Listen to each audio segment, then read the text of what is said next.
The Chicago Bears won't face too many teams this season that they're clearly better than, but they will on Thursday.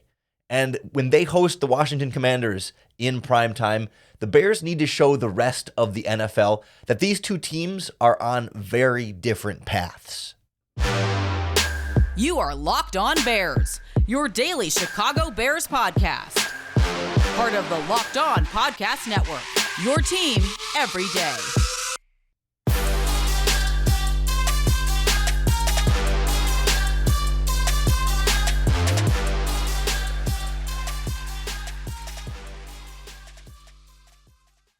This is Locked On Bears, and I'm your host, Lorin Cox.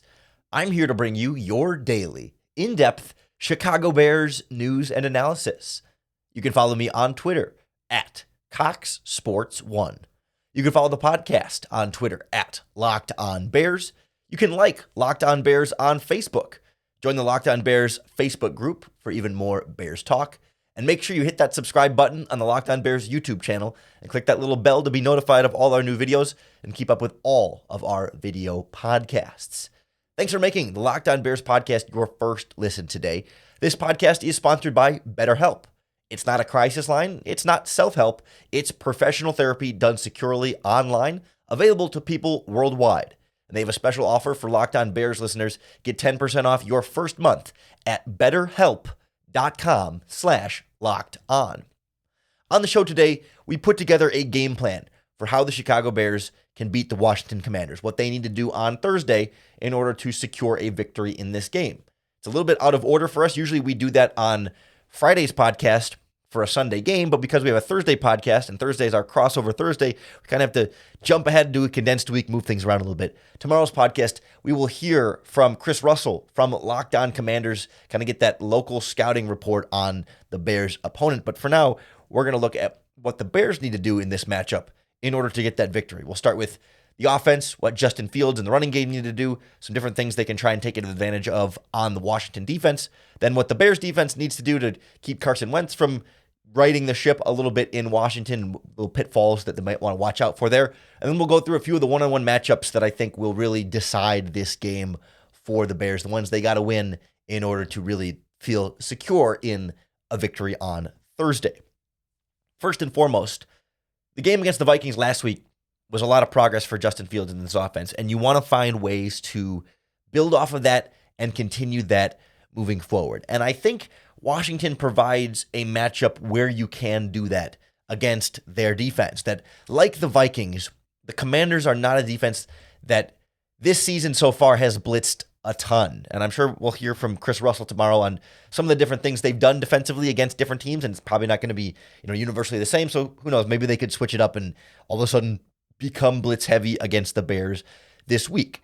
And we saw last week against the Vikings, another team that didn't blitz very much, that Justin Fields was able to get more comfortable in the pocket, have more time to throw, and just not be so quick to flee the pocket because there wasn't as much chaos, because you generally had a better idea of where the pass rushers were and where they were coming from.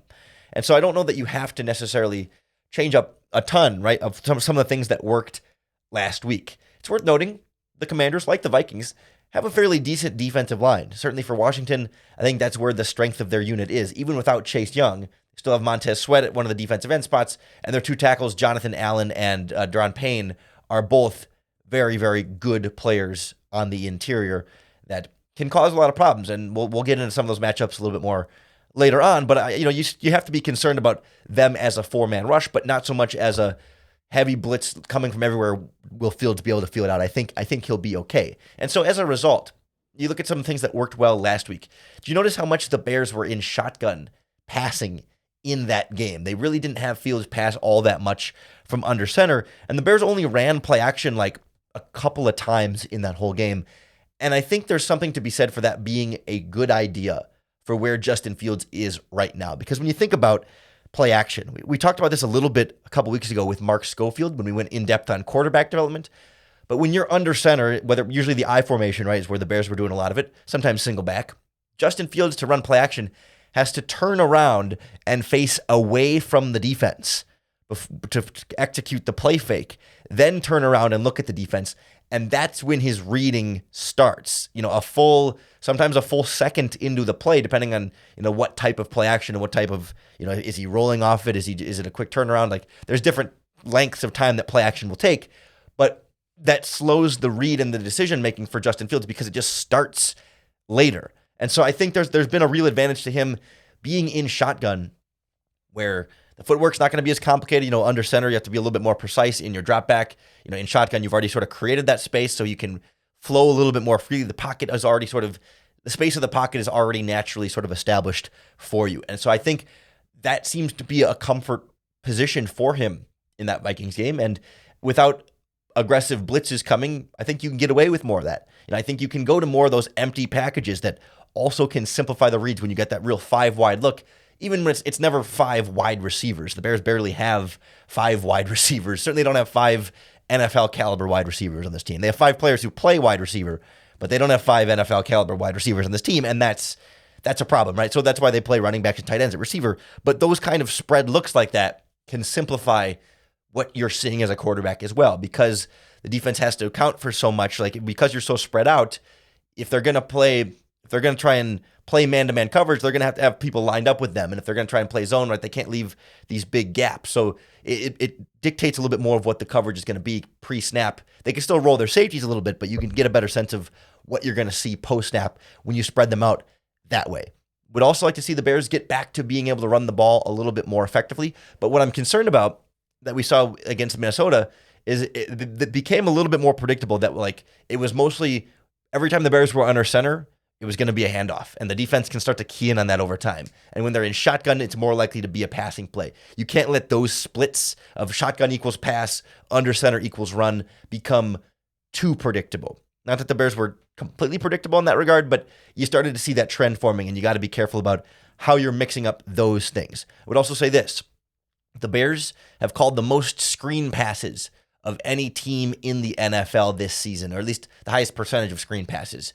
They somehow have the fewest yards after the catch of any team in the NFL, which is a crazy do. I saw Ben Fennell from the Philadelphia Eagles NFL Network has tweeted that out, but I've seen the high screen attempts as a big factor in this offense. And Washington gave up a couple of really big screens last week to Derrick Henry and one of the other Titans running backs whose names escapes me. So look for that to be a factor in this game as well. The Bears go into some screens on there, especially if that pass rush gets home a few times or starts to get some pressure in there. You can slow them down with the play action. But ideally, you don't have to go to those things, and you can open up in a more holistic offensive approach and build off of what Justin Fields was doing in that second half against the Vikings.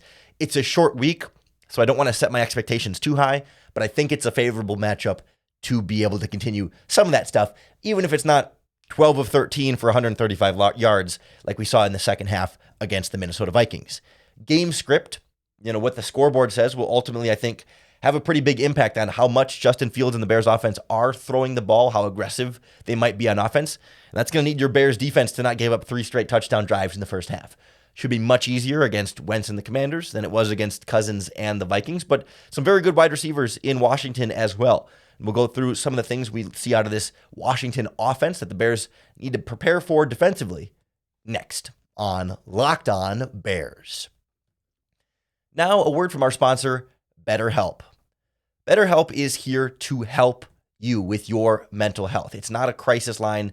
It's not self-help. It's therapy. It's licensed therapy done online and remotely. And it's important that we as a society cut down the stigma that surrounds mental health treatment and therapy.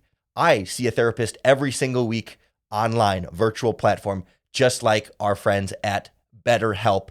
And they're here to really make it convenient, accessible, affordable, and entirely online. You get matched with a therapist after you fill out a brief survey, and you can switch therapists at any time. They make it super easy to make sure that you find the right fit for you. So when you want to be a better problem solver, therapy can get you there. You don't have to be in crisis. You don't have to be having the worst time of your life. It's about taking care of your mind the same way you try and take care of your body. Visit BetterHelp.com/LockedOn today to get 10% off your first month. That's BetterHelp.com/LockedOn. Excuse me.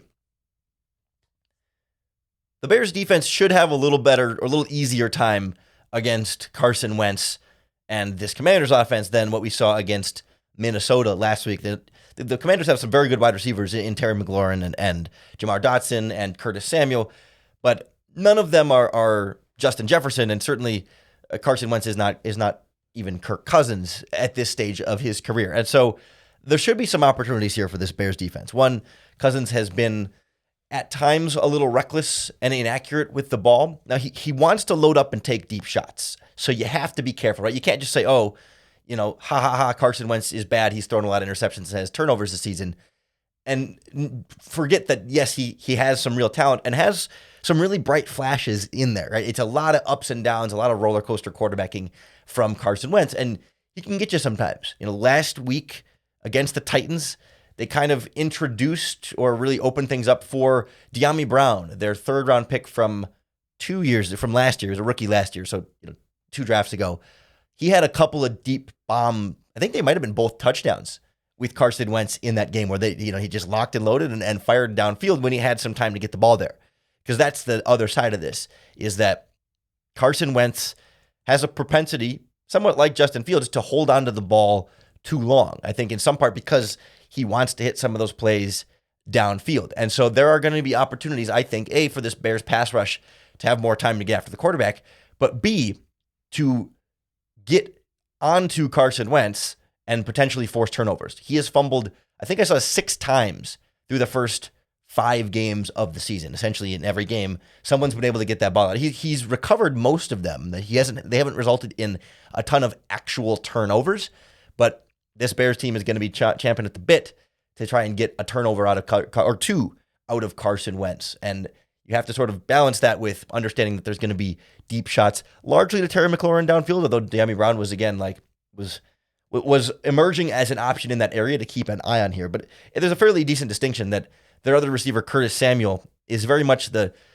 smaller, speedy slot underneath receiver that's not going to be that vertical threat. And so from a game plan standpoint, if you're the Bears secondary, you really got to know your scouting report and know the corner or know the receiver you're lining up against. That if you're up against Terry McLaurin, you're probably going to want to play a little off, maybe not necessarily bite on the first twitch or the first move, and understand that there's more of a propensity to go vertical with him. It's not exclusively only vertical, but typically the way that they like to get him the ball is deeper downfield. And so you have to know that and don't let him, don't be too aggressive on the underneath stuff, knowing that he's going to want to be that deep receiver.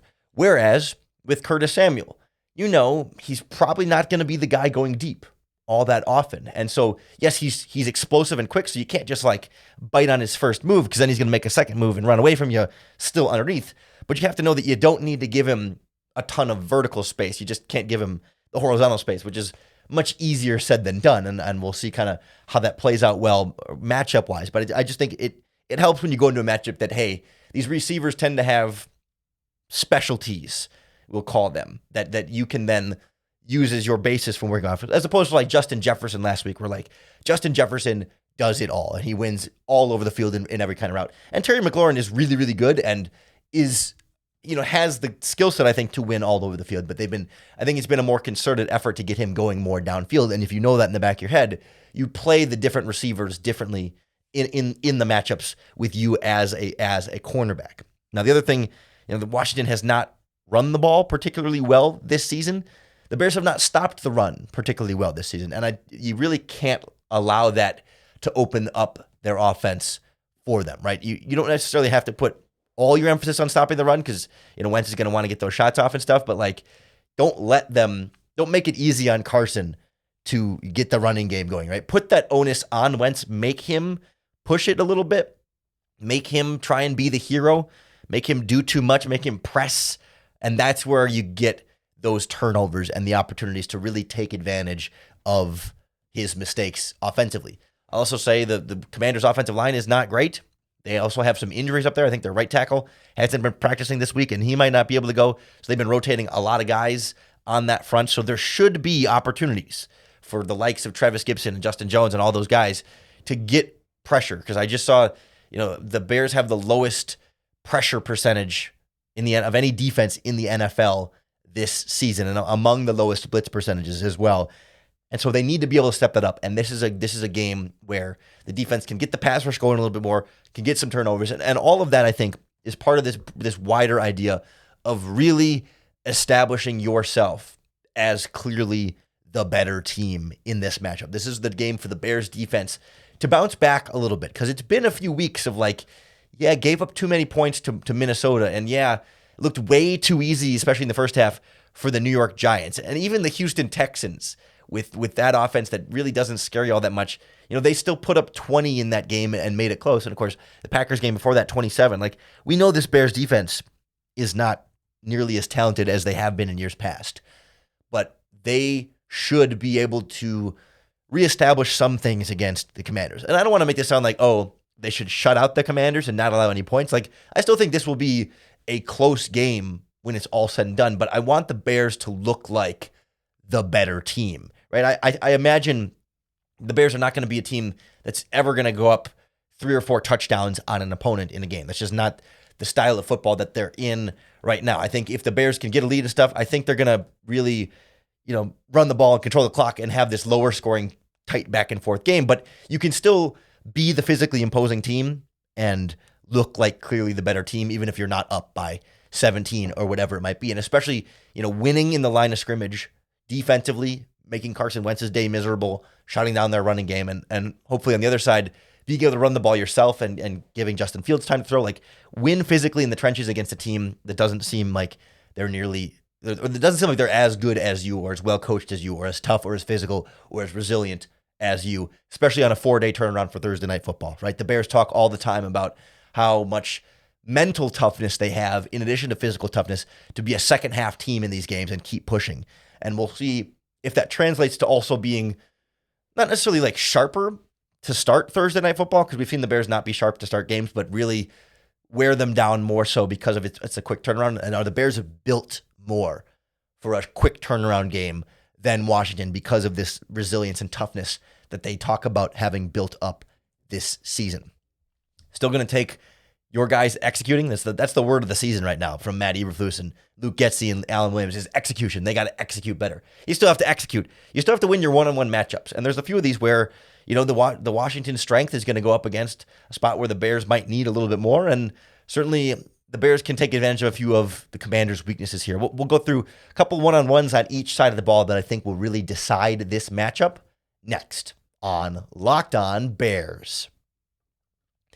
This episode of Locked On Bears is brought to you by our friends at BetOnline, the number one source for all of your football and sports betting info this season. As I checked today, the line's been moving a little bit, but right now, the line for Bears Commanders on BetOnline is a pick'em, straight up. The Bears and Commanders were, originally it was, I think, Bears -1 or Bears minus 0.5, and then it went to pick'em. I think it's been kind of alternating between, depending on what time of day you check it and get the line. So Bears are just barely slightly favorites at home, but typically you think the home team would be a 3-point favorite is kind of the default there. So not as much faith in the Bears in this Commanders matchup, but you can go take them and get good odds at BetOnline. The over-under at 37.5, expecting a very low scoring in this game as well. BetOnline is always going to be your continued source for sports wagering information, team news, matchups, analysis, in-depth articles on every game you can find, not just the Bears, but across sports. So head on over to betonline.net or use your mobile device to learn all the different trends and action you need to know. BetOnline, where the game starts. When I look at the biggest matchups in this Bears-Commanders game, for me, it starts with a former Bear against a currently underwhelming Bear. And that's really, I think, the strength of the Washington offensive line is their left tackle right now. Charles Leno, familiar face, an old friend, a player who, since going to the Commanders, has played pretty darn well over the last few seasons. I think he was rewarded with a new contract.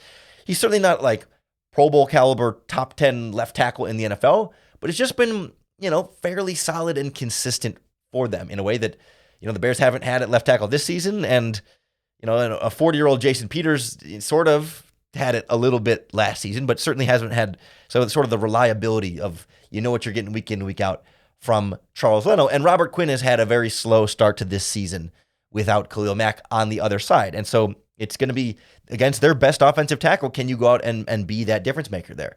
Quinn has faced a lot of double teams this season, I think among edge rushers in the NFL. But in this game, he'll be matched up against the Commanders' best tackle. And so I wonder if those will be more one-on-one opportunities because the rest of the offensive line is weaker and might need more of the blocking help. And so it's Robert Quinn it's up to Robert Quinn to say, all right, Leno's a good tackle, but beat him. Be better. If you're going to be the 18.5 sack guy, be better than a pretty good left tackle on the other side, especially if you're getting more and more of those one-on-one matchups. Because if you can get into Carson Wentz's blind side a little bit while the other side of the offensive line is still falling apart, it's a pretty good formula there for effective pass rush and a lot of quarterback disruption.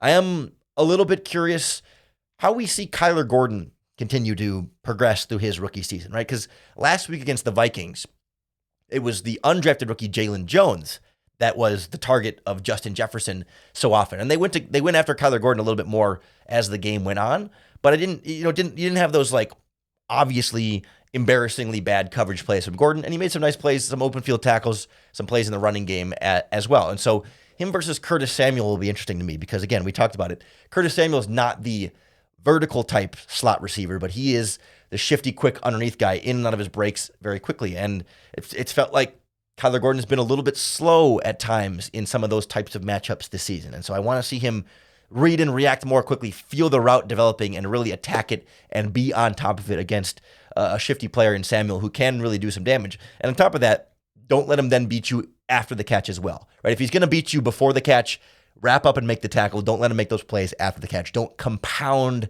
the issue that you maybe already had earlier on the play.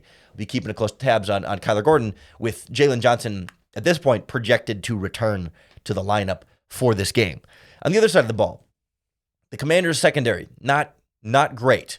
Also have had some injuries there, and even the names you might know, right? Kendall Fuller, the cornerback, brother of Kyle? There's a cousin. I'm pretty sure he's brother. Pretty sure he's Kyle Fuller's brother, but family member of former Bear Kyle Fuller, Kendall Fuller, who I'm, again, pretty sure is his brother, but now I can't remember for sure. Even he's had a tough time, and they've had William Jackson III in there, the former Bengals first-round pick, who was once really, really good in Cincinnati. He's been, I don't know, just not quite as sharp, and he's had a lot of injuries up to this point in his career, so maybe that's part of it. But then their other cornerback is a recent draft pick named Benjamin St. Juste, Juste.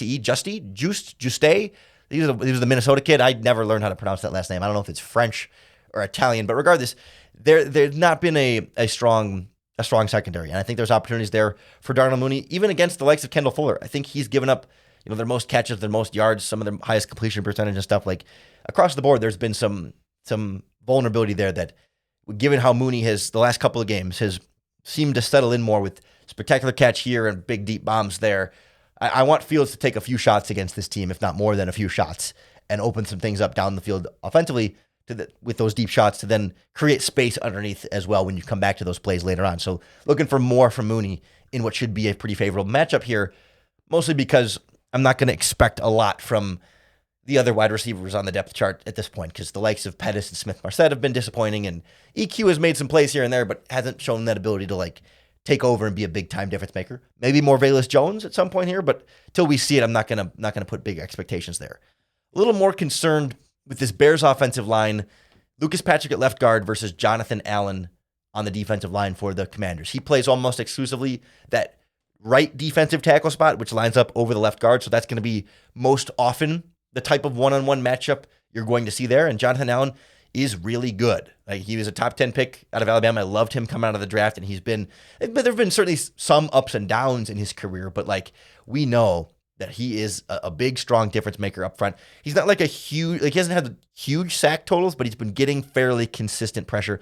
And Deron Payne, the other defensive tackle next to him, is also very good. And we could just as easily highlight him versus Tevin Jenkins, and Sam Mustipher will be involved on both of them. But those guys on the interior of both the Commanders' defensive line and the Bears' offensive line are a matchup that I'm concerned about. I'm certainly concerned about Montez Sweat as an edge rusher going up against, I believe he's mostly from they rotate him back and forth a little bit as I'm double checking my notes now. So it's not going to be as purely a, Braxton Jones or Larry Borum matchup. He's a little bit more against left tackles, but he plays both sides. So, you can kind of keep tabs on where he is and adjust the protection if you need to based on that. But it's a little harder to block both defensive tackles with double teams because you usually got three guys there to block two. And there was some miscommunications last week against Minnesota, and we kind of know that interior can be a weaker link. And that pressure up front, if it's in Fields' face, can be a lot more difficult to get around because he's working on being able to step up in that pocket and not have to roll around and go into full scramble mode and disrupt the timing. It's more disruptive to the timing of plays when he has to scramble around the outside of the pocket as opposed to being able to step up when there's edge pressure and keep his eyes more downfield. So need better from Lucas Patrick. Not necessarily ready to expect better from Lucas Patrick, but would like to see better from Lucas Patrick at that left guard spot. I think those are the kind of, both in the trenches and at the outside at receiver, that can make the big difference in a game like this. We'll learn a little bit more about some of the things the Commanders might be doing and some of the things they've done recently on tomorrow's Crossover Thursday podcast with Chris Russell from Locked On Washington Commanders. So make sure you hit that subscribe button to come back and listen to that episode tomorrow and every future episode of Locked On Bears. No matter where you're listening to the podcast or if you're following along on YouTube, click that bell next to the subscribe button to be notified every time one of our daily Chicago Bears news and analysis posts each and every morning for you. Thank you for making the Locked On Bears podcast your first listen today and hopefully every single day. If you're looking for your second listen, we here on the Locked On Podcast Network are your team every day, and that includes all of your teams. First of all, if you want scouting report on the Bears' opponent, go listen to Washington Commanders with Chris Russell and David Harrison. But we also have all your Chicago sports covered. Locked On Bulls, getting ready for the regular season. Locked On Cubs, Locked On White Sox, getting ready, in the offseason of baseball right now. Locked On Blackhawks, hockey. Locked On Illini, ranked into college football right now. Locked On Northwestern, tough loss to Wisconsin this weekend, and so much more. So check out some of the other Locked On podcasts. Come on back for Locked On Bears tomorrow and get that next opportunity for you to bear down.